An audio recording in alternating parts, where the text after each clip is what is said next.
आज एक जिंदगी के नए अध्याय का ओपनिंग है.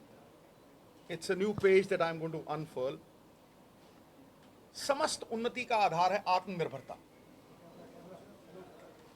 ये पहली बार है मेरी जिंदगी में कि मैं आत्मनिर्भर होके अपनी बात रखूं. इसमें कोई रिस्ट्रिक्शन नहीं है. आत्मनिर्भरता से मतलब यह भी है कि यहां से संपर्क रख के सच्ची बात ठां. इसमें सब कुछ होगा मेरी जिंदगी का. पॉलिटिक्स नहीं. It will have no politics, that is sure. Life long इस जगह पे कोई पॉलिटिक्स नहीं. शुरुआत यहां से है कि बचपन से मैं एक अरदास करता हूं सवेरे उठ के, और ये पहली बार बता रहा हूं आपको, और ये मेरे माँ बाप ने मुझे संस्कार दिए. दुनिया में जितने चमत्कार हैं संस्कारों के ही हैं. इन्हें उठा डालो भगवान बना देते हैं, गिरा डालो हैवान बना देते हैं. और वो अरदास है कि O Lord, make me an instrument of your goodwill. कि मुझे अपनी इच्छा शक्ति, अपनी गुडविल का जरिया बना, और उस जरिए से अगर मैं थोड़ी भी तब्दीली ला सका हूं, किसी के जीवन को बेहतर कर सकूं, किसी के पोटेंशियल को अनलॉक कर सकूं, क्योंकि मैं जिंदगी में बड़े रगड़े खाए और बिना संघर्ष को गहना बनाए जिंदगी में कुछ हासिल नहीं. There is no shortcut in life, there is no instant coffee in life. जो भी बनता है आदमी एडवर्सिटी से ही बनता है, क्योंकि जिंदगी अगर उलझेगी नहीं तो सुलझेगी कैसे, और अगर बिखरेगी नहीं तो निखरेगी कैसे कोई. So therefore this is probably the first platform where I am going to be devoting a lot of time of my life. It is inspired by those who have actually run my life. इसका जो catchword है, the whole world is my family, all mankind my brethren, to spread happiness and do good my religion. इसका नाम इस जगह का Navjot Sidhu official. एक ऐसी जगह है जिथे बगैर पॉलिटिक्स दे मैं जिंदगी दा अपना हर लम्हा. बड़े सवाल करते हैं सर वो डाइट चार्ट चाहिए जी, बहुत सवाल, मतलब लखां तो उत्ते, लखां भी नहीं करोड़ां की गल करो. सर डाइट चार्ट चाहिए. सर तुसी वजन किवें लाया 30 किलो, ठीक नहीं, इत्थों इत्थे किदां आए. सर फलां, सर ढमकां. तो मेरी लाइफ के फैसेट्स हैं. अगर मैं देखूं, एक रेनबो है जिंदगी की, एक रेनबो है. उस रेनबो को मैं इस YouTube channel Navjot Sidhu official पे शेयर करूंगा, और ये अभी से ऑन होगा. जैसे ये प्रेस कॉन्फ्रेंस खत्म होगी, इट विल बी ऑन.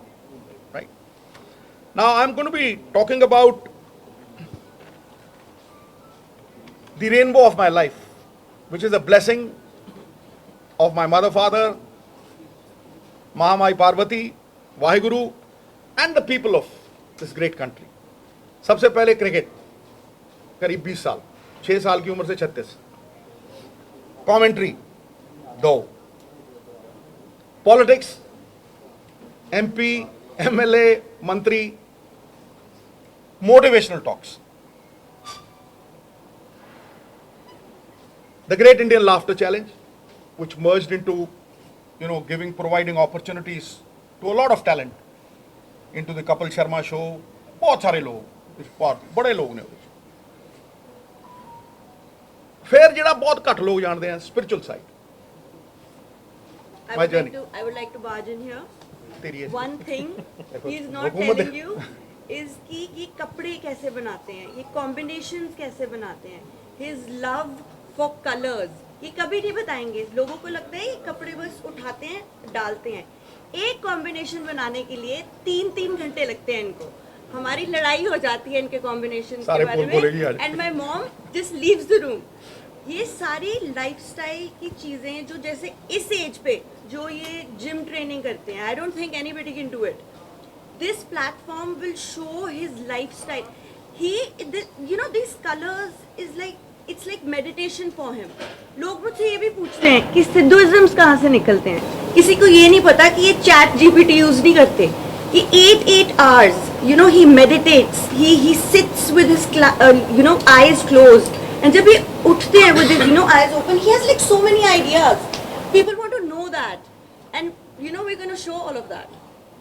ਦੇਖੋ अब पता लग गया ना बॉस कौन है घर ਚ ਘਰ ਵਾਲੀ ਤੋਂ ਬਾਅਦ ਇਹ ਹੈ ਇਹਦੀ ਚੱਲਦੀ ਹੈ ਬਾਈ ਇਹਦੀ ਤੂਤੀ ਬੋਲਦੀ ਹੈ ਐਂਡ ਆਈ ਵਾਂਟ ਦੀ ਅਪੈਰਲ ਦੀ ਗੱਲ ਕੀਤੀ ਹੈ ਇਹਦੇ ਚ ਅਪੈਰਲਸ ਵੀ ਆਣਗੇ and I want this to be inherited by her I want to inherit it. It's in my genes. ਹਾਂ ਚਲੋ ਜੋ ਵੀ ਹੈ so making a difference changing people's lives for the better in any which way ਚਾਹੇ ਥੋੜੀ ਜਿਹੀ ਵੀ ਮੈਂ ਬਿਹਤਰ ਕਰ ਸਕਾਂ ਆਪਣੇ ਅਨੁਭਵ ਨਾਲ ਉਹ ਅਨੁਭਵ ਜਿਹੜਾ ਵਿਪੱਤੀ ਦੀ ਪਾਠਸ਼ਾਲਾ 'ਚ ਸਿੱਖਿਆ ਔਖਿਆਈ ਦੀ ਪਾਠਸ਼ਾਲਾ ਦੇ ਵਿੱਚ ਸਿੱਖਿਆ ਰਾਈਟ ਔਰ ਉਹ ਮੇਰੀ ਮਾਨਤਾ ਨਹੀਂ ਹੈ ਇੱਕ ਹੁੰਦਾ ਨਾ ਮੈਂ ਫਲਾਣਾ ਮੰਨਦਾ ਮੈਂ ਜੀ ਫਲਾਣੀ ਚੀਜ਼ ਨੂੰ ਮੈਂ ਮੰਨਦਾ ਨਹੀਂ ਮੈਂ ਜਾਣਦਾ ਜਿਹੜੀਆਂ ਚੀਜ਼ਾਂ ਮੈਂ ਜਾਣਦਾ ਮੇਰਾ ਅਨੁਭਵ ਹੈ ਉਹਨੂੰ ਮੈਂ ਇੰਨੇ ਵਧੀਆ ਤਰੀਕੇ ਨਾਲ ਸ਼ੇਅਰ ਕਰੂੰਗਾ ਔਰ it will be like an open book right this is why I called you over here ਇਹ ਤੇ ਬੋਲ ਹੀ ਪਈ ਹੈ ਇਹਨੂੰ ਤਾਂ ਮੈਂ ਇੰਟਰੋਡਿਊਸ ਕਰਨਾ ਸੀਗਾ she will be creative director because ਇਹਨੇ ਇੰਗਲੈਂਡ ਤੋਂ ਫੈਸ਼ਨ ਡਿਜ਼ਾਈਨਿੰਗ ਸਿੱਖੀ ਹੈ ਮਿਲਾਨ ਗਈ ਹੈ ਸੋ she will be the creative director of the channel ਹਾਂ ਬਿਲਕੁਲ ਹੈਗਾ ਔਰ ਦੂਸਰੀ ਗੱਲ ਲਾਸਟ ਇਹ ਮੈਂ ਪ੍ਰੋਫੈਸ਼ਨਲ ਤਰੀਕੇ ਨਾਲ ਕਰੂੰਗਾ I will do it in a very professional way ਕਿਉਂਕਿ ਇਹ ਇਕੱਲਾ ਹੀ ਉਹ ਚੈਨਲ ਹੈ ਜਿੱਥੇ ਮੈਂ ਮਤਲਬ ਹਮ ਕੇ ਆਊਂਗਾ ਮੇਰੀ ਰਿਸਟ੍ਰਿਕਸ਼ਨ ਨਹੀਂ ਹੋਊਗੀ ਦੇਖੋ ਤੁਸੀਂ ਸਿਆਸਤ ਕਰਦੇ ਹੋ ਨਾ ਤੁਹਾਡੀਆਂ ਲਿਮਿਟੇਸ਼ਨਸ ਹੁੰਦੀਆਂ ਤੁਸੀਂ ਕਿਸੇ ਦਾਇਰੇ 'ਚ ਹੁੰਦੇ ਹੋ ਰਾਈਟ ਤੁਹਾਨੂੰ ਕਈ ਸੀਮਾਵਾਂ ਹੁੰਦੀਆਂ ਨੇ ਜਿੱਥੇ ਇੱਕ ਕਮਾਂਡ ਹੈ ਜਿਹਦੀ ਤੁਹਾਨੂੰ ਰਿਸਪੈਕਟ ਕਰਨੀ ਪੈਂਦੀ ਇੱਥੇ ਤੇ ਬਾਈ ਅੰਦਰ ਵਾਲੀ ਉਹ ਕਮਾਂਡ ਹੈ ਜਿਹਦੇ ਨਾਲ ਜੁੜੇ ਹੋਏ ਆ ਸਮਝੇ ਨਹੀਂ ਉਸੇ ਕਮਾਂਡ ਨਾਲ ਚੱਲਾਂਗੇ ਹੁਣ ਮੈਂ he will be all in all of this channel art connect ਇਹਨਾਂ ਦਾ ਨਾਮ ਹੈ ਬੜੇ ਪ੍ਰੋਫੈਸ਼ਨਲ ਲੋਕ ਨੇ ਔਰ ਮੇਰੇ ਦੋਸਤ ਨੇ ਮੈਨੂੰ ਇਹਨਾਂ ਤੇ ਭਰੋਸਾ ਹੈ ਔਰ ਭਰੋਸਾ ਕਿਰਦਾਰਾਂ ਤੇ ਹੁੰਦਾ ਅਸੀਂ ਵੀ ਜ਼ਿੰਦਗੀ ਦੇ ਵਿੱਚ ਕੁਝ ਨਹੀਂ ਖੱਟਿਆ ਕਿਰਦਾਰ ਖੱਟਿਆ ਔਰ ਕਿਰਦਾਰ ਜਿਹਦੇ ਕੋਲ ਆ ਉਹਦੇ ਕੋਲ ਭਰੋਸਾ ਹੁੰਦਾ ਇਸ ਕਰਕੇ ਆਈ wood want Anand to introduce himself and say a few words and then we'll open it. Sir, thank you for this kind introduction. मेरा नाम आनंद कंवर है. I run a company called Art Connect with my partner Rishi. And sir के साथ हमने इतना travel किया, इतने सारे इवेंट्स करे, इतने सारे लोगों को इन्होंने इंस्पायर किया. इनफैक्ट कई मोटिवेशनल टॉक्स जो हमने सर के साथ करी हैं वहाँ पे कम से कम टॉक के 1 घंटे की इनके बोलने के बाद 7 से 10 मिनट तक स्टैंडिंग ओवेशन मिलती है सर को. एंड ये एक वन ऑफ नहीं है, ये नॉर्मल है, ये हम बस देखते हैं. एंड हर बार मैं भी सुनता हूँ, मैं भी इंस्पायर होता हूँ. वी ऑलवेज फेल्ट कि सर इतनी आपके अंदर इतना कुछ है देने के लिए, सो हम इसको मैक्सिमम लोगों तक कैसे पहुँचाएं. There is motivation, there is cricket, there is commentary, there is laughter. Sidhuism is wisdom with a wink. ज्ञान की बात निकल जाती है उसी में एंड वो बस मजाक में निकल जाती है बात और सर बोल के चले जाते हैं. And there are so many things. So we felt that कि क्या एक ऐसा प्लेटफॉर्म बनाए जिसके थ्रू सर का पॉइंट ऑफ व्यू अनडाइल्यूटेड, जैसे सर ने कहा कि डाइल्यूशन बड़ी आ जाती है सियासत के चक्कर में, सो अनडाइल्यूटेड सर का point of view goes out across and this is what our aim is. And with Rabia leading the creative side I think it's going to be a fantastic one and with all your support. Plus this will not be all. Sir motivational talks बहुत करते हैं, so this will also be his way of inspiring millions of people, not in India but all over the world. His personal style, his personal thing, everything that goes around is by sir. So that's what we do. Navjot Sidhu official ਸਾਰੇ ਮੇਰੇ platforms ਦੇ ਉੱਤੇ ਹੋਊਗਾ. Anybody who wants to go and visit, ਅੱਜ ਸ਼ੁਰੂ ਹੋਇਆ, ਇਸੇ ਵੇਲੇ ਸ਼ੁਰੂ ਹੋਇਆ. ਅੱਜ ਸ਼ੁਭ ਦਿਨ ਹੈ, ਮਹਾਮਾਈ ਦਾ ਅਕਸ਼ੇ ਤ੍ਰਿਤੀਆ, ਇਸ ਕਰਕੇ ਇਹਨੂੰ ਅੱਜ ਸ਼ੁਰੂ ਕੀਤਾ. ਕੋਈ ਵੀ ਉੱਥੇ ਜਾ ਸਕਦਾ. ਹੁਣ ਕੋਈ ਸਵਾਲ ਸਿੱਧੂ ਸਾਹਿਬ ਮੈਂ ਬਿਨਾਂ ਸਵਾਲ ਦੇ ਉੱਤਰ ਦੇ ਜਾਊਂਗਾ ਨਹੀਂ, ਤੁਸੀਂ ਬਿਲਕੁਲ ਫਿਕਰ ਨਾ ਕਰਿਓ, ਪਰ ਮੈਂ ਜ਼ਿੰਦਗੀ ਦੇ ਵਿੱਚ ਹਰ ਚੀਜ਼ ਨੂੰ ਫੇਸ ਕਰਨ ਦੀ ਕਰੇਜ ਰੱਖਦਾ. ਰਾਈਟ, ਤੁਸੀਂ ਕੋਈ ਵੀ ਸਵਾਲ ਪੁੱਛ ਸਕਦੇ ਹੋ ਲੇਕਿਨ ਜ਼ਿਆਦਾ ਨਹੀਂ, 5-7 ਇਸ ਤੋਂ ਵੱਧ ਨਹੀਂ. ਪੰਜਾਬ ਦੀ ਗੱਲ ਤੁਸੀਂ ਹਮੇਸ਼ਾ ਕਰਦੇ ਹੋ, ਕਿਆ ਪੰਜਾਬ ਦੀ ਸਿਆਸਤ ਸਹੀ ਦਿਸ਼ਾ 'ਚ ਜਾ ਰਹੀ ਹੈ? ਇਹਨੂੰ ਤੈਅ ਲੋਕ ਕਰਨਗੇ ਦੋਸਤ, ਲੋਕ ਹੀ ਕਰਦੇ ਆ, ਲੋਕ ਹੀ ਰੱਬ ਹੁੰਦੇ ਆ. ਤੇ ਲੋਕਾਂ ਦੀ ਭਲਾਈ ਦੇ ਵਾਸਤੇ ਹੀ ਸਿਆਸਤ ਕੀਤੀ ਸੀ, ਕਦੇ ਵੀ ਇਹ ਧੰਦਾ ਨਹੀਂ ਸੀ. ਜ਼ਮੀਰ ਗਿਰਨ ਨਹੀਂ ਦਿੱਤਾ, ਈਮਾਨ ਵਿਕਣ ਨਹੀਂ ਦਿੱਤਾ. ਕਿਰਦਾਰ ਨਾਲ ਕੋਈ ਸਮਝੌਤਾ ਨਹੀਂ ਕੀਤਾ। ਇਹਨਾਂ ਨੂੰ ਪੁੱਛ ਲਓ, ਬੱਚਿਆਂ ਨੂੰ ਇੱਕੋ ਗੱਲ ਕਹੀ ਹੈ, ਇਸ ਘਰ 'ਚ ਸਿਆਸਤ ਤੋਂ ਇੱਕ ਵੀ ਪੈਸਾ ਨਹੀਂ ਆਏਗਾ। ਇੱਕ ਵਾਰ ਮੇਅਰ ਸਾਹਿਬ ਨੇ ਟਾਈਲਾਂ ਲਾਤੀਆਂ ਸੀ ਮੇਰੇ ਘਰ ਦੇ ਬਾਹਰ, 5 ਦੀਆਂ ਸੀ, ਮੈਂ 25 ਮੋੜੇ ਸੀ, ਸਮਝੇ ਨਹੀਂ। ਮੇਰੇ ਪਿਓ ਨੇ ਮੇਰੇ ਤੋਂ ਇੱਕੋ ਚੀਜ਼ ਮੰਗੀ ਸੀ ਕਿ ਬੇਟਾ ਤੂੰ ਰਾਹ 'ਚ ਤੁਰਿਆ ਜਾਂਦਾ ਹੋਵੇਂ ਤੇ ਕੋਈ ਮੈਨੂੰ ਜਾਣਦਾ ਹੋਵੇ, ਉਹ मुझे जानता हो और वो कहे कि भगवंत सिंह सिद्धू का बेटा है, ईमानदार, अपने प्यो की चिट्टी पग के उत्ते कदे दाग नहीं लगन दिता। Therefore my profession has been elsewhere। बदकिस्मती है, मैं सारिਆਂ ਦੀ ਗੱਲ नहीं करता, पर बहुत सारे लोग राजनीति ਨੂੰ ਇੱਕ प्रोफेशन समझ बैठे है, धंधा समझ बैठे नहीं है। ਪਰ ਸਿੱਧੂ ਸਾਹਿਬ ਨੇ ਲੋਕਾਂ ਨੇ ਫਿਰ ਸਵਾਲ ਕੀਤਾ ਇਸ ਚੈਨਲ ਦੇ ਜ਼ਰੀਏ 80% ਵੀ ਸਿੱਧੂ ਸਾਹਿਬ ਦੱਸੋ ਹੁਣ ਕਦੋਂ ਆਉਣਾ ਸਿਆਸਤ ਫਿਰ ਕੀ मैं क्या, मेरी एक गल सुन, मैं क्या एक गल सुन मेरी, मैं दोहरा देना भाई, भाले की नोक ना बंदा सिट लो, भाले की नोक से एक बंदा गिरता है, विष के प्याले से सेना गिरती है, गुप्त विचार प्रकट हो जाए गुरु, राष्ट्र तबाह हो जाते हैं। क्यों प्रकट करूं मैं, क्या है, वक्त दसेगा, वक्त दसेगा मैं आवांगा या नहीं आवांगा, ये तो रब नूं पता। जदों मैं सियासत च आया सीगा, मैं सोच के आया सी जिंदगी घटदी है गुरु, life is what happens when you are making other plans. घसीट के ले आई सी ना मैनू, मैं कहना मैं कमेंटरी कर रहा सी ਉੱਥੇ ਪਾਕਿਸਤਾਨ, ਠੀਕ ਹੈ, ਅਫਸ਼ਾਨ ਅੰਜੁਮ ਨਾਲ ਗੂਗਲੀ ਕਰਦਾ ਹੁੰਦਾ, ਉੱਥੋਂ ਆਇਆ, ਮੈਂ ਸੋਚਿਆ ਯਾਰ ਪਤਾ ਨਹੀਂ ਇਹ 20,000 ਬੰਦੇ ਕਿੱਥੋਂ ਆਏ ਆ, ਉਹ ਮੈਨੂੰ ਲੈਣ ਆਏ ਸੀ ਤੇ ਉਹ 2 ਕਮੀਜ਼ਾਂ ਸੀ, ਉਹ ਵੀ ਫਟਫਟ ਗਈਆਂ ਸੀਗੀਆਂ ਤੇ ਭਾਈ 5,000 ਬੰਦਿਆਂ ਦੀ 500 ਬੰਦਿਆਂ ਦੀ ਸਟੇਜ ਸੀ, ਉੱਤੇ ਤੇ 20,000 ਬੰਦਾ ਖੜਾ ਸੀ, ਸਭ ਨੂੰ ਪਤਾ ਤੁਹਾਨੂੰ। ਤੇ ਫਿਰ ਪਲੈਨਿੰਗ ਨਹੀਂ ਸੀ। ਤੁਹਾਨੂੰ ਪੰਜਾਬ ਇੱਕ ਬੰਦਾ ਇੱਕ ਬੰਦਾ ਇੱਕ ਹੋ ਗਿਆ।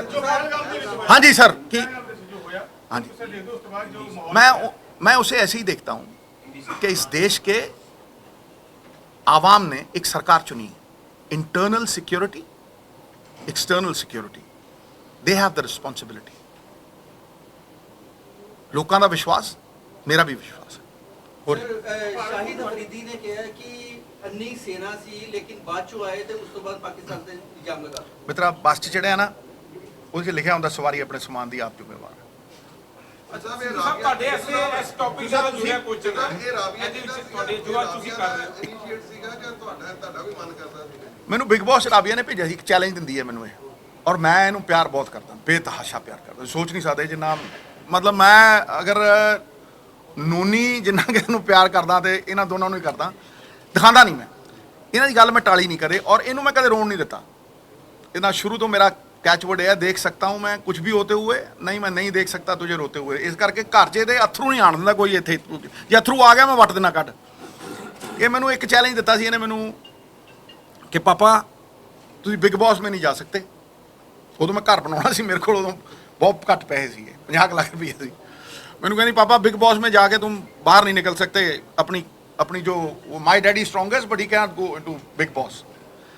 मित्रा फिर मैं ਉਹਨਾਂ ਨੂੰ एक्सेप्ट ਕੀਤਾ, बड़े पैसे ले मैं उन्होंने तो, मैं क्या 1 महीने के इन्ने लूँ, 2 दिन इन्ने लूँ, 3 दिन इन्ने लूँ, क्योंकि मैं सियासत चों निकले 500 गाड़ी खरीदी सी उदों। फिर प्रेस कॉन्फ्रेंस की, फिर पटियाले घर वेचिया ते नेरी लियाती पैसे वाली। मैं पहले महीने दूजे महीने वो अफोर्ड नहीं कर सके, मैंनू निकलना भी पिया सीगा, ठीक है कि नहीं। वो पहला चैलेंज सी। दूजा हुण कि पापा ये तो मेरे लिए करना, you have to do this for me, so therefore Rabia is instrumental in time बैठी है, नहीं तो मैं बिठाउंदा नहीं इहनूं कदे। I do not. ਆਈਪੀਐਲ ਦਾ ਕੀ ਫਿਊਚਰ ਹੈ ਤੁਹਾਡਾ? ਆਈਪੀਐਲ ਨਾਲ ਚੱਲੇਗਾ ਦੇ ਨਾਲ? ਵੇਖੋ ਮੇਰੀ ਇੱਕ ਗੱਲ ਨੂੰ ਸੁਣੋ, ਆਈਪੀਐਲ ਕਮੈਂਟਰੀ ਮੇਰੀ ਜ਼ਿੰਦਗੀ ਹੈ। ਜਦੋਂ ਮੈਂ ਮਾਈ ਫੜਦਾ ਨਾ, मैं ध्यान ਦੀ अवस्था चले जाना, मेरे समय पता ही नहीं लगता, मुझे समय का पता ही नहीं लगता, एहसास ही नहीं होता। ध्यान क्या है, आप गोल्फ कोर्स पे जाते हो, आपको किसी चीज़ का सूत्र नहीं, पिक्चर देखते हो 3 घंटे पता नहीं लगता कैसे निकल गए, आप ध्यान केंद्रित है। इसलिए कमेंट्री एक ऐसी जगह है जहाँ सबसे ज़्यादा खुशी पाई है, सियासत एक ऐसी जगह है सबसे ज़्यादा संतुष्टि पाई। लेकिन फ़र्क दोनों में ये है कि सियासत में आप निर्भर हो, लेकिन जब आप कमेंट्री करते हो, जब आप क्रिकेट खेलते हो, जब आप मोटिवेशन करते हो, जब आप बाकी को करते हो, आत्मनिर्भर हो, भाई आप बंदा अपने दम पे है। लेकिन जब कमेंट्री चलेगी ਤੁਹਾਡੀ? मैं क्या, बिल्कुल चलेगी, क्योंकि मेरा प्रोफेशन है, मैं हक हलाल ਦੇ ਪੈਸੇ ਇੱਥੋਂ ਹੀ ਖਾਣਾ। ਸਿੱਧੂ ਸਾਹਿਬ ਜਿਹੜਾ ਪਾਕਿਸਤਾਨ ਦੇ ਨਾਲ ਟ੍ਰੇਡ ਇੱਕ ਵਾਰ ਫਿਰ ਇਫੈਕਟ ਹੋ ਗਿਆ, ਜਿਹੜਾ ਜਦੋਂ ਤੁਸੀਂ ਗੱਲ ਕੀਤੀ ਅਫਗਾਨਿਸਤਾਨ ਦਾ ਟ੍ਰੇਡ ਜਿਹੜੀ ਤੁਸੀਂ ਗੱਲ ਹਮੇਸ਼ਾ ਕਰਦੇ ਰਹੇ ਹੋ, ਉਹ ਇੱਕ ਤੇ ਆਸ ਸੀ ਕਿ ਚੱਲੇਗਾ ਦੁਬਾਰਾ, ਬਟ ਉਹਦੇ ਤੇ ਫਿਰ ਸੋਚਿਆ ਇਹਦਾ ਜਵਾਬ ਸਰਕਾਰ ਦੇਗੀ। ਸਿੱਧੂ ਸਾਹਿਬ ਤੁਸੀਂ ਆਈਪੀਐਲ ਦੀ ਗੱਲ ਤੁਸੀਂ ਚੁਣੀ। ਸਿੱਧੂ ਸਾਹਿਬ ਤੁਸੀਂ ਆਈਪੀਐਲ ਦੀ ਗੱਲ ਕੀਤੀ ਹੈ, ਅੰਮ੍ਰਿਤਸਰ ਚ ਗਾਂਧੀ ਗਰਾਊਂਡ ਹੈ, ਮੋਹਾਲੀ ਦਾ ਜਿਹੜਾ ਕ੍ਰਿਕਟ ਗਰਾਊਂਡ ਸੀ ਉਹ ਤੋਂ ਮੁੱਲਾਪੁਰ ਦੇ ਵਿੱਚ ਨਵੀਂ ਗਰਾਊਂਡ ਬਣ ਗਈ। ਮੈਨੂੰ ਯਾਦ ਹੈ ਜਦੋਂ ਤੁਸੀਂ ਨਵੇਂ ਆਏ ਸੀ, ਇਹ ਗਾਂਧੀ ਗਰਾਊਂਡ 'ਚ ਮੈਚ ਹੁੰਦਾ। ਆਈਪੀਐਲ ਦਾ ਅੱਜ ਤੱਕ 18 ਸਾਲ ਹੋ ਗਏ ਇੱਕ ਮੈਚ ਨਹੀਂ ਆ, ਉਹਦੇ ਵਾਸਤੇ ਕੋਈ ਇਨੀਸ਼ੀਏਟ ਹੈਗਾ? ਦੇਖੋ ਮੈਂ ਤੁਹਾਨੂੰ ਇੱਕ ਗੱਲ ਦੱਸਾਂ, ਜਿਸ ਤਰ੍ਹਾਂ ਕ੍ਰਿਕਟ ਇਸ ਦੇਸ਼ 'ਚ ਚੱਲ ਰਹੀ ਹੈ ਨਾ, ਅਸੀਂ ਟੌਪ ਤੇ ਆ। ਮਤਲਬ ਤੁਸੀਂ ਜਿਹੜੇ ਬੱਚੇ ਆ ਰਹੇ ਆ ਨਾ, ਤੁਸੀਂ ਵੈਭਵ ਨੂੰ ਦੇਖੋ, ਸੂਰਯਵੰਸ਼ੀ ਨੂੰ, ਤੁਸੀਂ ਪ੍ਰਿयांश ਨੂੰ ਦੇਖੋ, ਐਸਾ ਕੁਝ ਦੇਖਿਆ ਨਹੀਂ ਸੀ ਮੈਂ। ਇਹ ਚਮਤਕਾਰ ਹੈ, ਤਾਂ ਹੀ ਮੈਂ ਇੰਡੀਅਨ ਕ੍ਰਿਕਟ ਨੂੰ ਨਮਸਕਾਰ ਕਰਦਾ। ਇਸ ਤਰ੍ਹਾਂ ਪੰਜਾਬ ਵੀ ਚੱਲ ਸਕਦਾ ਗੁਰੂ, ਪ੍ਰੋਫੈਸ਼ਨਲੀ, ਐਫੀਸ਼ੀਐਂਟਲੀ, ਨਿਸਵਾਰਥ ਤਰੀਕੇ ਨਾਲ। ਹੁਣ ਇਹ ਸਟੇਡੀਅਮ ਕਿਵੇਂ ਬਣ ਗਿਆ ਮੁੱਲਾਂਪੁਰ, ਕਮਾਲ ਦਾ ਸੈਕਟਰੀ ਹੈ, ਰਾਈਟ। ਪੰਜਾਬ ਦੀ ਟੀਮ ਦੇਖੋ ਬਿਹਤਰ ਹੋ ਗਈ ਹੈ, ਮਤਲਬ ਅੰਡਰ 23 ਤੋਂ ਥੱਲੇ 5 ਟੂਰਨਾਮੈਂਟ 4 ਜਿੱਤ ਗਏ ਹੈ, ਰਾਈਟ। ਇਹੀ ਪ੍ਰਮਾਣ ਹੈ ਨਾ। ਸੋ ਵਾਟ ਆਈ ਐਮ ਸੇਇੰਗ ਇਜ਼ ਕਿ Indian cricket is being run beautifully. IPL the future ਬਹੁਤ ਵੱਡਾ ਹੈ। ਲੇਕਿਨ ਸਿੱਧੂ ਸਾਹਿਬ ਇੱਕ ਮਿੰਟ ਸੁਣਿਆ ਹੈ ਨਾ ਯਾਰ, ਜਵਾਬ ਇੱਕ ਜਵਾਬ ਦੇਣ ਦੇ ਗੁਰੂ, ਜਵਾਬ ਦੇ। ਅੰਮ੍ਰਿਤਸਰ ਦੇ ਵਿੱਚ ਆਈਪੀਐਲ ਨੇ ਪੂਰੀ ਤਰ੍ਹਾਂ ਬਦਲ ਦਿੱਤਾ ਰਵੱਈਆ। ਲੋਕੀ ਪਿਕਚਰ ਦੇਖਣ ਜਾਂਦੇ ਆ ਨਾ ਜਿਸ ਤਰ੍ਹਾਂ 3 ਘੰਟੇ ਦੀ, ਉਸ ਤਰ੍ਹਾਂ ਇੱਕ ਸਸਪੈਂਸ ਮੂਵੀ ਵਾਂਗ ਜਾਂਦੇ ਆ। ਭਾਈ ਅਸੀਂ 5 ਦਿਨਾਂ ਦਾ 6 ਦਿਨਾਂ ਦਾ ਟੈਸਟ ਮੈਚ ਖੇਡਦੇ ਸੀਗੇ, ਠੀਕ ਹੈ, ਰਿਜ਼ਲਟ ਕੋਈ ਹੁੰਦਾ ਨਹੀਂ ਸੀ। ਕਿਸੇ ਨੇ ਸੋਚਿਆ ਸੀ ਕਿ 50 ਓਵਰ ਹੋ ਜੂ, ਫਿਰ ਕਿਸੇ ਨੇ ਸੋਚਿਆ ਸੀ ਕਿ ਭਾਈ 50 ਓਵਰ ਤੋਂ 20 ਓਵਰ ਹੋ ਜੂ, ਫਿਰ ਕਿਸੇ ਨੇ ਸੋਚਿਆ ਰੰਗੀਨ ਕੱਪੜੇ ਰਾਤ ਨੂੰ ਹੋਊ, ਠੀਕ ਹੈ। ਕਿਸੇ ਨੇ ਸੋਚਿਆ ਵਕਤ ਦੇ ਨਾਲ ਗੇਮ ਇਵੋਲਵ ਕੀਤੀ ਹੈ, ਰਫਤਾਰ ਦੇ ਘੋੜੇ ਤੇ ਚੜ ਗਈ ਹੈ, ਫਰਾਰੀ ਲੇਨ 'ਚ ਹੈ। ਅਸੀਂ ਸਾਰੇ ਦਿਨ ਦੇ ਵਿੱਚ 220 ਬਣਾਉਂਦੇ ਹੁੰਦੇ ਸੀ। ਸਾਨੂੰ ਛੱਕਾ ਮਾਰਨ ਵੇਲੇ ਬਿਸ਼ਨ ਭਾਜੀ ਕਹਿੰਦੇ ਤੁਸੀਂ ਪੈਡ ਪਾ ਕੇ 7 ਰਾਊਂਡ ਲਾਓ, ਗੇਂਦ ਹਵਾ 'ਚ ਨਹੀਂ ਖੇਡਣੀ। ਹੁਣ ਸਵਾਏ ਹਵਾ ਦੇ ਖੇਡਦੇ ਹੀ ਨਹੀਂ, ਪ੍ਰੈਕਟਿਸ ਹੀ ਇੱਕ ਚੀਜ਼ ਦੀ ਕਰਦੇ, ਦੈੜ ਛਿੱਕਾ, ਸਮਝ ਨਹੀਂ। ਸੋ ਇਹ ਬਦਲਦੇ ਵਕਤ ਦੇ ਨਾਲ ਆਪਣੇ ਆਪ ਨੂੰ ਬਦਲਣ ਦਾ ਇੱਕ ਸੰਕੇਤ ਹੈ। ਸ਼ਾਇਦ ਪੰਜਾਬ ਵਾਸਤੇ ਵੀ ਹੈ, ਮੇਰੇ ਵਾਸਤੇ ਵੀ ਹੈ। ਮੈਂ ਬਦਲਦੇ ਵਕਤ ਦੇ ਨਾਲ ਇੰਸਟਾਗ੍ਰਾਮ ਵੀ ਚਲਾਉਣਾ, ਤੇ ਹੁਣ ਮੈਂ ਇਹ ਚੈਨਲ ਚਲਾਉਣ ਲੱਗਿਆ। ਨੌਜਵਾਨ, ਬੱਚਾ, ਬੂੜਾ ਔਰ ਜਵਾਨ, ਮੈਂ ਕਹਿੰਦਾ ਸਾਰੇ ਕਿਸੇ ਨਾ ਕਿਸੇ ਤਰੀਕੇ ਬਿਹਤਰ ਕਰੋ। ਅਸੀਂ ਤੁਹਾਡੀ ਰਾਜਨੀਤੀ 'ਚ ਸਕਰੀ ਰਹਿਣਗੇ। ਇੱਕ ਬੰਦਾ ਜਿਹੜੇ ਚੈਨਲ ਆ ਉਹਦੇ ਕੰਟੈਂਟ ਹਾਂਜੀ। ਰਾਜਨੀਤੀ 'ਚ ਰਹਿਣਗੇ ਕਿਉਂਕਿ ਉਹ ਆਲਰੇਡੀ ਉਹ ਕਰ ਰਹੇ ਨੇ ਰਾਜਨੀਤੀ। ਮੈਡਮ ਤਾਂ ਹੈ ਹੀ ਹੈ ਭਾਈ, ਮੈਡਮ ਸਾਡੀ ਬੌਸ ਹੈ। ਉਹ ਰਾਜਨੀਤੀ 'ਚ ਰਹਿਣਗੇ। ਉਹ ਤੁਹਾਨੂੰ ਉਹੀ ਦੱਸੋ, ਰਹਿੰਦੀ ਹੋਏ ਹੁਣ ਜਾਂਦੀ ਹੋਏ ਹਰ ਪਾਸੇ।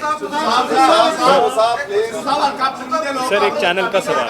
ਹਾਂਜੀ ਸਿੱਧੂ ਪਰਿਵਾਰ ਦੀ ਗੱਲ ਕਰਦੇ ਹਲਕਾਪੁਰ ਦੇਖੋ ਭਾਈ, ਸਾਡਾ ਇੱਕ ਡਾਇਲੌਗ ਸੀ, ਮੈਂ ਹੁਣ ਜੱਟ ਕੱਢ ਦੂੰ ਵੱਟ ਤੇ ਚੋਣ ਖੋਲਣਗਾ। ਤੁਸੀਂ ਸਿੱਧੂ ਪਰਿਵਾਰ ਹਲਕਾਪੁਰ ਤੋਂ ਇਲੈਕਸ਼ਨ ਲੜੇਗਾ। ਦੇਖੋ ਗੁਰੂ ਗੋਬਿੰਦ ਖੜ ਜਾ ਯਾਰ, ਖੜ ਜਾ ਗੁਰੂ ਗੋਬਿੰਦ ਸਿੰਘ ਪਾਤਸ਼ਾਹ ਨੇ ਇੱਕ ਗੱਲ ਕਹੀ ਸੀ, ਮਾਨਸ ਕੀ ਜਾਤ ਸਭ ਇੱਕ ਹੈ ਪਹਿਚਾਨ ਲੋ। ਮੈਂ ਉਸ ਗੁਰੂ ਨੂੰ ਮੰਨਣ ਵਾਲਾ, ਬਾਬੇ ਨਾਨਕ ਦਾ ਸਿੱਖ ਹਾਂ, ਤੇ ਬਾਬੇ ਨਾਨਕ ਨੂੰ ਤੇ ਗੁਰੂ ਸਾਹਿਬ ਨੂੰ ਕੋਈ ਅਲੱਗ ਨਹੀਂ ਦੇਖ ਸਕਦਾ, ਸਮਝਿਆ। ਇਸ ਕਰਕੇ ਪਹਿਲੀ ਗੱਲ ਤਾਂ ਮੈਂ ਉਸ ਗੁਰੂ ਦਾ ਬੰਦਾ ਹਾਂ, ਠੀਕ ਹੈ। ਮਾਨਸ ਕੀ ਜਾਤ ਸਭ ਇੱਕ ਹੈ ਪਹਿਚਾਨੋ, ਪਹਿਲੀ ਤਾਂ ਗੱਲ ਇਹ ਹੈ। ਅਗਲਾ ਸਵਾਲ ਦਾ ਪਾਰਟ ਕੀ ਸੀ ਤੇਰਾ, ਉਹਨੇ ਬੋਲਣ ਲੱਗੇ ਵਿੱਚ ਮੈਂ ਹੁਣ ਜੱਟ ਕੱਢ ਦੂੰ ਵੱਟ, ਉਸੇ ਹਲਕੇ ਤੋਂ ਸਿੱਧੂ ਪਰਿਵਾਰ ਇਲੈਕਸ਼ਨ ਲੜੂਗਾ। ਤੇ ਸਿੱਧੂ ਤੇ ਠਹਿਰ ਜਾ, ਸਿੱਧੂ ਪਰਿਵਾਰ ਨੇ ਕਦੇ ਜ਼ਬਾਨ ਤੋਂ ਪਿੱਛੇ ਹੋਇਆ, ਕਦੇ ਨਵਾਂ ਨੁਕਸਾਨ ਦੇਖਿਆ? ਕੋਈ ਬੰਦਾ ਦੱਸ ਮੈਨੂੰ, ਕਿਸੇ ਸਰਪੰਚੀ ਛੱਡੀ ਹੈ? ਕੋਈ ਬੰਦਾ ਦੱਸ ਜਿਹਨੇ ਮੰਤਰਾਲਿਆਂ ਤੋਂ, ਚੇਅਰਮੈਨੀਆਂ ਤੋਂ, ਐਡਵੋਕੇਟ ਜਨਰਲੀ ਤੋਂ, ਅਸਿਸਟੈਂਟ ਐਡਵੋਕੇਟ ਜਨਰਲੀ ਤੋਂ 5-5 7-7 ਅਸੀਂ, कोई एक बंदा नाम दसना, ठहरे यार, एक बंदा ना, एक आदमी का नाम बता गुरु जिसने राज्यसभा छोड़ी हो 6 साल की और पहले तीन महीने में। दूसरा, एक आदमी का बात नाम बता गुरु जिसके पास पैसे ना उतने हो लेकिन दिल दरिया जैसा हो, प्रेरणा से अपने स्वतंत्रता सेनानी पिता 1.25 करोड़ का चैक दिता किसने? डीसी नूं। तुसीं गवाह हो सारे। एक बंदा हिंदुस्तान की हिस्ट्री में बता गुरु, बड़े बड़े खरबापति आए, ठीक है। चलो सवाल सूल तो उठते ही रहने हैं, सवाल तो तकड़ियां ते ही होंदे हैं, कोई मरे कुत्ते लात नहीं मारता। एक मिनट है आप तो तुसी पाजी एक मिनट अगला ਚਾਰ ਜਿਹੜਾ ਵਾ ਕੋਟਪੀ ਦਾ ਬਦਲ ਦਿੱਤਾ ਗਿਆ ਕਾਂਗਰਸ ਵੱਲੋਂ, ਜਸਬੀਰ ਸਿੰਘ ਡਿੰਪਲ ਨੂੰ ਲਗਾ ਦਿੱਤਾ ਗਿਆ। देखो ये तुसी ए मित्रा अग ला के कंन ते ना जा, ये पार्टी से तय कर दी, समझा ना। अगली गल सुन I will not waste my breath on this. ठहर जा यार, ठहर जा। कंटेंट सुन लो, लाइफस्टाइल जी बड़े डाइट बारे पूछते हैं, क्रिकेट प्राइमरीली क्रिकेट, ठीक है, कमेंट्री बारे, ठीक है, अपैरल बारे, मेरी जिंदगी बारे, मेरे जिंदगी के अनुभव बारे, समझे नहीं। मोटिवेशन जी इन्हें गल की ਚਲੋ ਇਹ ਤਾਂ ਮੇਰੀ ਤਾਰੀਫ ਇੰਨੀ ਕਰਦੇ ਮੈਂ ਉੱਡਣ ਲੱਗ ਜੂ, ਪਰ ਲੋਕ ਬਹੁਤ ਪਿਆਰ ਕਰਦੇ ਆ ਉਹਦੇ 'ਚ। ਮੈਂ ਹਜ਼ਾਰਾਂ ਮੋਟੀਵੇਸ਼ਨਲ ਟਾਕਸ ਮੈਂ ਕਿਹਾ ਨਾ, ਸ਼ਾਇਦ ਹੀ ਕੋਈ ਬੰਦਾ ਹੋਵੇ ਜਿਹਦਾ ਜ਼ਿੰਦਗੀ ਦੇ ਵਿੱਚ ਇਹ ਰੇਨਬੋ ਬਣੀ ਹੋਵੇ 7-8 ਚੀਜ਼ਾਂ ਦੀ। ਮੈਨੂੰ ਨਹੀਂ ਲੱਗਦਾ ਕੋਈ ਪੋਲੀਟੀਸ਼ੀਅਨ ਹੀ ਹੁੰਦਾ, ਕ੍ਰਿਕਟਰ ਹੀ ਹੁੰਦਾ, ਜਿਹੜਾ ਕ੍ਰਿਕਟ ਕਰਦਾ ਉਹ ਕਮੈਂਟਰੀ ਨਹੀਂ ਕਰਦਾ। ਸੋ ਇਹ ਬਹੁਤ, ਹਾਂ ਬੇਟਾ ਸਰ ਤੁਸੀਂ ਫਿਲਹਾਲ ਕਿਸੇ ਸਿਆਸੀ ਪਾਰਟੀ ਦਾ ਹਿੱਸਾ ਹੋ? ਕਾਂਗਰਸ ਤੇ ਰਹੋਗੇ ਕਿ ਨਹੀਂ? ਇੱਕ ਮਿੰਟ, ਕੋਈ ਪ੍ਰਮਾਣ ਦੇਣ ਦੀ ਲੋੜ ਹੈ? ਮੈਂ ਕਿਹਾ ਜਿਹੜੀ ਚੀਜ਼ ਪ੍ਰਮਾਣਿਤ ਕਰਨੀ ਪੜੇ ਨਾ ਬੇਟਾ, ਹੈ ਉਹ ਤੁੱਛ ਹੈ, ਜਿਸ ਤਰ੍ਹਾਂ ਤੇਰੀ ਮੁੱਛ ਹੈ। ਅਗਲਾ ਸਵਾਲ ਰੋਬਿਨ। ਮੇਰਾ ਸਵਾਲ ਦਾ ਜਵਾਬ ਨਹੀਂ ਆਇਆ ਜੀ। ਹਾਂਜੀ ਹਾਂਜੀ ਰਾਜਨੀਤਿਕ ਹਾਂਜੀ। On your one call, the Lexic of Media is here. Honored. But you have chosen Apni Banala Mitra. What actually offended you, or something? What offended me? I mean, you have made your own channel. No. There is nothing that has offended me. Nothing. But there is a lot to share. After Noni's experience, after a lot of motivational talks, after my daughter spoke to me, ਇਹ ਜਿਹਾ ਬਹੁਤ ਕੁਛ ਹੈ ਜਿਹੜਾ ਲੋਕਾਂ ਨੂੰ ਪਤਾ ਹੀ ਨਹੀਂ, ਮੈਂ ਸ਼ੇਅਰ ਹੀ ਨਹੀਂ ਕੀਤਾ। People want to know. ਸੀ ਜਿਹੜਾ ਕਿ ਲੋਕ, ਮੈਂ ਤੈਨੂੰ ਦੱਸ ਰਿਹਾ ਕਿ ਆਫਟਰ ਨੋਨੀਜ਼ ਆਡੀਅਲ ਲੱਖਾਂ ਤੋਂ ਉੱਤੇ ਫੋਨ ਨੇ ਮੇਰੇ ਕੋਲ, ਲੱਖਾਂ ਤੋਂ ਉੱਤੇ। ਸਰ ਆਹ ਦੱਸਣਾ ਭਾਈ, ਜੇ ਮੈਂ ਗੁਰੂ ਨਾਨਕ ਦਾ ਸਿੱਖ ਹਾਂ ਤੇ ਸਰਬਤ ਦੇ ਭਲੇ ਤੋਂ ਹੀ ਇੰਸਪਾਇਰ ਹੋ ਕੇ ਕਿਹਾ ਨਾ, the whole world is my family, ਵਾਸੁਦੇਵਮ ਕੁਟੁੰਬਕਮ ਤੋਂ ਇੰਸਪਾਇਰ ਹੋ ਕੇ ਕਿਹਾ ਨਾ, the whole world is my family, all mankind my brethren, to spread happiness and do good, my religion, ਇਹ ਮੇਰਾ ਧਰਮ ਹੈ। ਸਮਝੇ? ਸੋ ਇਸ ਕਰਕੇ ਇਸ ਧਰਮ ਨੂੰ ਨਿਭਾਉਣ ਲਈ ਕੋਈ ਜ਼ਰੀਆ ਤਾਂ ਚਾਹੀਦਾ ਨਾ, ਕੋਈ ਇੰਸਟਰੂਮੈਂਟ ਤਾਂ ਚਾਹੀਦਾ, ਜਿੱਥੇ ਕੋਈ ਰੋਕ ਟੋਕ ਨਾ ਹੋਵੇ, ਜਿੱਥੇ ਤੁਸੀਂ ਆਪਣੀ ਆਤਮਾ ਨਾਲ ਜੁੜ ਕੇ ਠਾਂ ਕਰਦੀ ਗੱਲ ਕਰੋ। ਮੀਡੀਆ ਨੂੰ ਮਿਲਦੇ ਰਹੋ। ਸਮਝੇ ਨਹੀਂ? ਮੈਂ ਕਿਹਾ ਮੀਡੀਆ ਨੂੰ ਜੇ ਨਾ ਮਿਲੂਗਾ ਤੇ ਫਿਰ ਮੈਂ ਬੰਦਾ ਹੀ ਹਮੇਸ਼ਾ ਮਿਲੂਗਾ। ਔਰ ਤੁਹਾਨੂੰ ਮੈਂ ਦੱਸਾਂ, ਮੀਡੀਆ ਦੇ ਮੇਰੇ ਤੇ ਬੜੇ ਅਹਿਸਾਨ ਨੇ। ਮੈਂ ਆਪਣੀ ਜ਼ਬਾਨ ਤੇ ਅੱਛਾ ਕੀਤਾ, ਜਿਹੜਾ ਲੋਕਾਂ ਨੇ ਉਹ ਇਨਸਾਨ ਭੁੱਲਦਾ ਨਹੀਂ, ਸਿੱਧੂ ਸਾਹਿਬ ਤੁਸੀਂ ਭੁੱਲਦਾ ਨਹੀਂ ਭੁੱਲਦਾ। ਦੇਖ ਲੈ ਤੂੰ, ਜਿਨ੍ਹਾਂ ਕੋਸ਼ਿਸ਼ ਕੀਤੀ ਉਹ ਲੱਭੇ ਨਹੀਂ। ਠੀਕ ਹੈ ਨਾ? ਹਾਂ ਦੇਖੋ ਭਾਈ, ਮੈਨੂੰ ਕਦੇ ਕੋਈ ਗੁਰੂਰ ਨਹੀਂ, मैं शांत हूं, मौन नहीं, और हंसते हंसते बड़ियां दी हस्ती मिटाई है। समझा नहीं? ਸਿੰਘ ਸਾਹਿਬ ਤੁਸੀਂ ਇੱਕ ਸਮੇਂ ਸੀਗਾ ਤੁਸੀਂ ਪੰਜਾਬ ਵਾਸਤੇ ਸੈਕਰੀਫਾਈਸ ਕੀਤਾ, ਜਿਵੇਂ ਤੁਸੀਂ ਹੁਣੇ ਗੱਲ ਕੀਤੀ ਹੈ ਕਿ ਬਹੁਤ ਕੁਝ ਤੁਸੀਂ ਛੱਡਿਆ, ਤੁਸੀਂ ਫਿਰ ਬੋਲੇ ਵੀ, ਦੋ ਮੁੱਖ ਮੰਤਰੀਆਂ ਦੇ ਖਿਲਾਫ ਬੋਲੇ, ਕਿਸੇ ਮੇਰੀ ਗੱਲ ਸੁਣੋ ਸਰ, ਕਿਆ ਹੁਣ ਮੌਜੂਦਾ ਹਾਲਾਤਾਂ ਸਿੱਧੂ ਸਾਹਿਬ ਨੇ ਕਿਆ ਸਿਆਸਤ ਦੇ ਕੇ ਸਰੈਂਡਰ ਕਰ ਦਿੱਤਾ ਹੈ? ਦੇਖੋ ਮਿੱਤਰਾ, ਜਿੰਨਾ ਮਰਜੀ ਮੈਨੂੰ ਉਕਸਾ ਲੈ, ਪਰ ਇੰਨਾ ਸ਼ਾਂਤ ਹਾਂ ਮੈਂ, ਇੰਨਾ ਸ਼ਾਂਤ ਹਾਂ। ਇਹ ਤੁਸੀਂ ਪਤਾ ਹੀ ਕਰਦੇ ਹੋ, ਝੀਲ ਹੁੰਦੀ ਨਾ, ਝੀਲ ਸ਼ਾਂਤ ਪਈ ਹੁੰਦੀ ਹੈ ਤੇ ਪੂਰਨਿਮਾ ਦਾ ਚੰਦਰਮਾ ਵੀ ਦਿਖਦਾ, ਤੁਸੀਂ ਵਿੱਚ ਡਲੇ ਮਾਰਦੇ ਹੋ। ਆ ਤੂੰ ਹੁਣ ਚਟਾਨ ਹੀ ਸਿੱਟਦੀ ਹੈ ਵਿੱਚ, ਉਹ ਮਿੱਟੀ ਉੱਠੂਗੀ ਉੱਤੋਂ, ਮਿੱਟੀ ਉੱਠੂ, ਮੈਨੂੰ ਆਪਣੀ ਸ਼ਕਲ ਦਿਖੂ। ਇਹ ਨਹੀਂ ਹੋਣਾ ਹੁਣ। ਸਿੱਧੂ ਵਾਲਾ ਅੱਡ। ਮੈਂ ਕਿਹਾ ਮੈਂ ਤੈਨੂੰ ਜਵਾਬ ਦੇਤਾ ਮਿੱਤਰਾ, ਮੈਂ ਜਵਾਬ ਦੇਤਾ ਮਿੱਤਰਾ, ਏਦਾਂ ਹੀ ਜਵਾਬ ਦਿੰਦਾ ਹੁੰਦਾ ਮੈਂ। ਤੁਹਾਡੀ ਸਿਹਤ ਦਾ ਰਾਜ ਕੀ ਹੈ? ਚਲੋ ਇਹ ਮੇਰੀ ਸਿਹਤ ਆ ਕਿੱਡਾ ਸੋਹਣਾ ਸਵਾਲ ਪੁੱਛਿਆ। ਦੇਖੋ ਇਹ ਵੇਖੋ ਆਹ ਗੱਲ ਹੈ, ਆਹ ਵੇਖੋ, ਇਹ ਮੇਰੀ ਸਿਹਤ ਦਾ ਰਾਜ ਆਪਣੇ ਉੱਤੇ ਵੀ ਅਮਲ ਕਰਿਆ ਕਰ, ਭਿੱਜੇ ਕੁਲਚੇ ਨਾ ਖਾਇਆ ਕਰ, ਸਵੇਰੇ ਪਰੌਂਠੇ ਨਾ ਛਕਿਆ ਕਰ। ਸਮਝਿਆ ਨਹੀਂ? ਮੇਰੀ ਸਿਹਤ ਦਾ ਰਾਜ ਹੁਣ ਸਾਰਾ ਕੋਈ ਇੱਥੇ ਕਹਾਂਗਾ। ਚੈਨਲ ਤੋਂ ਪਹਿਲੇ ਟ੍ਰੇਲਰ ਮੈਂ ਕਿਹਾ ਤੂੰ ਚੈਨਲ ਤੇ ਸੁਣੀ ਤੇ ਵੱਟ ਦੇਉਂ ਕੱਢ। ਮੈਂ ਕਿਹਾ ਮੈਂ ਤੂੰ ਸਾਰਾ ਕੁਝ ਦੱਸੂ, ਹੁਣ ਤੈਨੂੰ ਸਾਰਾ ਕੁਝ ਇੱਥੇ ਯਾਰ ਗੱਲ ਇੱਕ, ਮੈਂ ਕਹਿੰਦਾ ਹੁਣ ਇੱਕ ਯਾਰ ਤੂੰ ਜਦੋਂ ਟ੍ਰੇਲਰ ਦੇਖੇਗਾ ਤੈਨੂੰ ਫਿਲਮ ਸਮਝ ਆ ਜਾਣੀ। ਚੈਨਲ ਤੁਸੀਂ ਪਹਿਲਾਂ ਵੀ ਸ਼ੁਰੂ ਕੀਤਾ ਸੀ, ਹੁਣ ਯਾਦ ਹੋਵੇ ਨਹੀਂ ਪੋਲੀਟੀਕਲ ਸੀ ਉਹ, ਤੈਨੂੰ ਮੈਂ ਕਿਹਾ ਨਾ, फिर दोबारा दोहरा देना, नुक्ते दूंगा, ठीक है, बहुत से मर्दों की दवा दूंगा, लेकिन गुरु पॉलिटिक्स की तुमको हवा ना दूंगा इस चैनल, हवा ना है जी। मैनू मैनू मैनू कदे भी देखो चिंता जिहड़ी हुंदी है ना, एक हुंदी है अग जिहड़ी मरे बंदियां नूं खांदी है, मूहियां नूं खांदी है, ते एक जिउंदियां नूं खांदी है वो चिंता। ये नहीं मैं कीती कदे। मैं चिंता नहीं, जिहड़ा मैं हमेशा कहना जिहड़ा समा चिंता च गया ना कूड़ेदान च गया, जिहड़ा समा चिंतन च गया पुन्न दी तिजोरी च गया। मैं कदे भी सुन लै एक मिनट, मैं कदे भी पंजाब दीयां समस्यावां लैके नहीं आया, समाधान लैके आया, ठीक है, समाधान। और वो समाधान अज भी खड़े है, सिद्धू दे जान तो बाद भी खड़े रहने, जब तक वो अमल नहीं पैने ਪੰਜਾਬ ਖੜਾ ਨਹੀਂ ਹੋਣਾ ਮਿੱਤਰਾ, ਯਾਦ ਰੱਖੀ। ਔਰ ਉਹ ਲੋਕੀ ਆਉਂਦੇ ਆ, ਲੋਕੀ ਫੱਟ ਬਦਲਦੇ ਆ, ਲੋਕੀ ਫੱਟ ਦ੍ਰਿਸ਼ਟੀਕੋਣ ਬਦਲਦੇ ਆ, ਲੋਕੀ ਜ਼ਬਾਨ ਬਦਲਦੇ ਆ, ਲੋਕੀ ਤਿਲਕਦੇ ਆ। ਨਾ ਜ਼ਬਾਨ ਬਦਲੀ, ਨਾ ਸਟੈਂਡ ਬਦਲਿਆ। YouTube ਤੇ ਪਏ ਆ, 10 ਸਾਲ ਦੇ ਪਏ ਆ, ਉੱਥੇ ਹੀ ਪਏ ਆ, ਉਵੇਂ ਹੀ ਪਏ ਆ, ਉੱਥੇ ਹੀ ਖੜਾ ਸਿੱਧੂ, ਹਿੱਲਿਆ ਨਹੀਂ ਔਰ ਹਿੱਲੂਗਾ ਵੀ ਨਹੀਂ। ਕਿਉਂ? ਕਿਉਂਕਿ ਦੇਖੋ, ਜੇ ਪੰਜਾਬ ਖੜਾ ਕਰਨਾ ਹੈ ਤੇ ਲਾਲਚ ਤੋਂ ਉੱਤੇ ਉੱਠਣਾ ਪਊ। ਖਤਮ ਖਤਮ, ਬਸ ਖਤਮ, ਇੱਥੇ ਹੀ ਮੁਕਾ ਦੇ ਬਸ। Thank you. ਮੈਂ ਕਿਹਾ 5 ਤਰੀਕ ਗਿਆ ਲੈ, ਜਿਵੇਂ ਆਇਆ ਸੀ ਉਵੇਂ ਗਿਆ ਲੈ। Love you brother, love you, thank you.